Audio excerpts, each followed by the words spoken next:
Hello everyone, my name is Jessica Sarver. I'm an SFA student and I'm also an occupational therapy assistant. Today I'm here to tell you about healthcare reform. Healthcare reform is something we generally know kind of about, but not too much.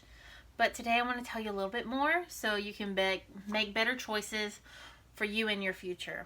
We've heard about it during presidential elections when they want to get back into office or when your representatives want to. But they don't really tell us much more about it. So I want to start with, what is healthcare reform? Healthcare reform are policies, government policies that are put in place that affect the American people in their health care. We all get insurance and anything like that. This affects your insurance. This affects how much you have to pay. Healthcare reform, it affects if you can get insurance, what your cost is going to be, and even the amount that you have to pay for your insurance. So what is the goal of healthcare reform? Healthcare reform, in a perfect utopia, everybody would have healthcare and the cost would be bare minimum.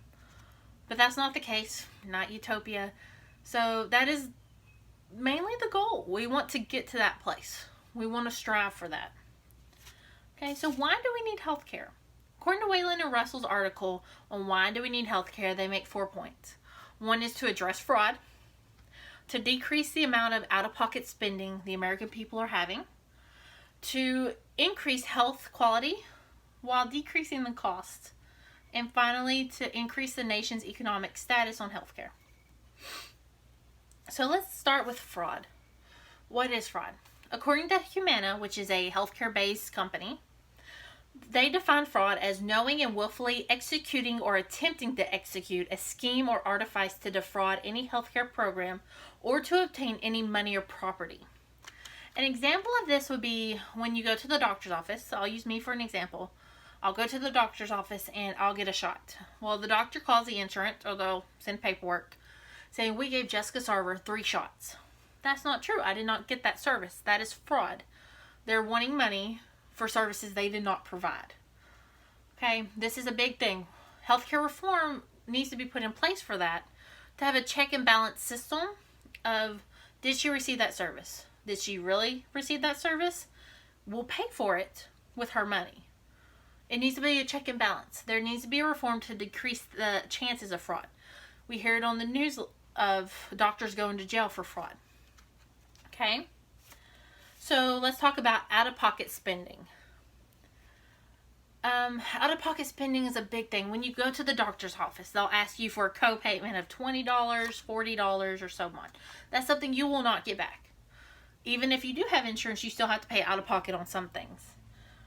According to the chart on the slide, you'll see that people that have insurancees, they still have to pay, a quarter of them have to pay at least $1,000 a year to get healthcare services for it, out of pocket.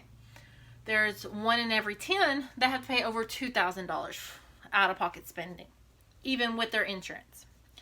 This includes co-payments and even some therapies they won't cover. Okay? Let's talk about the cost of healthcare. If we were to lump everyone up into a big healthcare pod, you would have, if you were to, every person is healthcare, we would be paying about $10,345 for every person. That is a lot of money, and we need reform to say we, as American people, do not want to pay that much every year when we're not receiving the services for it. Okay? This includes doctor's office, x-rays, surgeries, going to get stitched up for something minor, or even having a cancer treatment. This is all included. Okay? Let's talk about U.S. spending.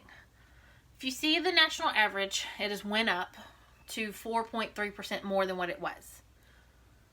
4.3% may not sound too much, but if you look at the bigger picture of, so now the total, you're adding that 4.3, the total is now, the American people are spending every year $3.3 trillion on healthcare. Okay, that is a lot of money that we're not getting the quality for what we're putting in. So one of the things we need to address is, if we do not change in our healthcare reform, we're going to be paying more for less quality service. Another thing is we need to know our rights. We need to know what is your healthcare policy now. What is some reforms that are put on the table? Also, what is your representatives putting on the table to be voted on? That's a big thing, is you need to talk to your representatives. You can call them. You can look up who your representative is. You can contact them. You can tell them, hey, I don't want this reform, but I do like this reform. You can tell them, I would like you to vote for that. That is their purpose. They're there to represent you. You need to know what's put into place now. You need to know what your insurance covers.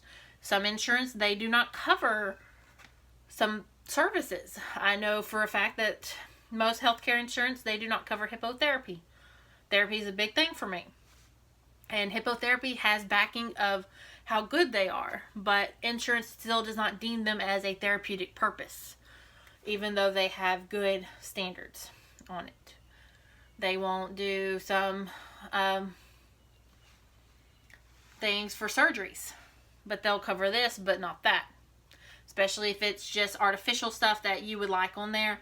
If it's just making you look good and it doesn't affect your health, they won't pay for it.